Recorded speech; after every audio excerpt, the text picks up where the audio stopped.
আজকে আপনাকে আমার আম্মুর হাতের মাখানো এই গরুর মাংসের রেসিপিটা দিমু।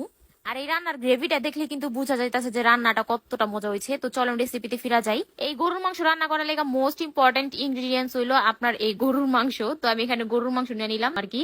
তো গরুর মাংস লওয়ার পর আমি এখানে পেঁয়াজটা দিলাম। পেঁয়াজটা একটু বেশি করেই দিবেন, গরুর মাংসে পেঁয়াজটা বেশি দিলে মজা লাগে বেশি, আর হাতে এমনিতে অনেক মজা হয়। পেঁয়াজ দেওয়ার পর এখানে আমি পরিমাণ মতো আদা রসুন বাটা বাটা দেওয়ার পরে এখানে মরিচের গুঁড়া একটু বেশি করে দিলাম, কারণ আমি মরিচের গুঁড়া দেওয়ার পরে এখানে হলুদের গুঁড়া দিয়ে দিমু। আর আপনারা চাইলে কিন্তু ধইনা গুঁড়াও দিবার পারেন, আমি এখানে দিয়েছিলাম কিন্তু ভিডিওতে আসে নাই, তো এর লেগে আমি আপনাকে আগেই কয়ে দিলাম। পরে তো আবার আমারে কইবেন আপু তুমি তো ধইনা গুছি কিন্তু ভিডিওতে আসে নাই। তো যাই হোক, তারপর এখানে এলাচ দারচিনি তারপর এখানে জয়ফল জয়ত্রী, ওই যে বড় এলাচ ছোট এলাচ কি কি জানি কয়, আমি ওগুলার নাম জানি না, তো ওগুলা বাটা দিয়ে দিলাম। বাটা বলতে ওগুলার পেস্ট দিয়ে দিচ্ছে আর কি। তো তারপরে এখানে টক দই, চীনা বাদাম আর হলো আপনার ওই যে টমেটো সস, ওগুলার একসাথে একটা পেস্ট করছে ওইটা দিয়ে দিল। তারপর এখানে দিয়ে দিল লবণ।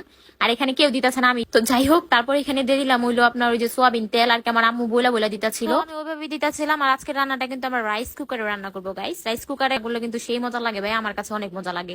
তো যাই হোক, লইতাছি আর কি হাতের জাদু, বুঝছেন? হাত দিয়ে যত ভালোবাসা দিয়ে মাখবেন রান্নাটা মনে করেন তত মজা হইব। তো এই যে দেখেন মানে মাখানোর কালারটাই কিন্তু সেই সেই কথার মাঝখানে নিজের এন্টারটেন না ভাই, একা একা বগর বগর করলে আর কত। যাই হোক, এই যে দেখেন আমাদের মাংসটা কিন্তু একেবারে পুরো মাখানো শেষ। এটার ওখানে মনে করেন আধা ঘন্টা লেগা ম্যারিনেট করবার লেগা রেখা দিমু। তো তারপর আমি রাইস কষানোর পরে রান্নাটা যখন একটু কষানো হইব তখন ওটার মধ্যে গরম পানি দিয়া দিয়া দিমু কাঁচামরিচ। তো তারপর একটু জিরা গুঁড়া দিলে আমাদের তরকারিটা রেডি।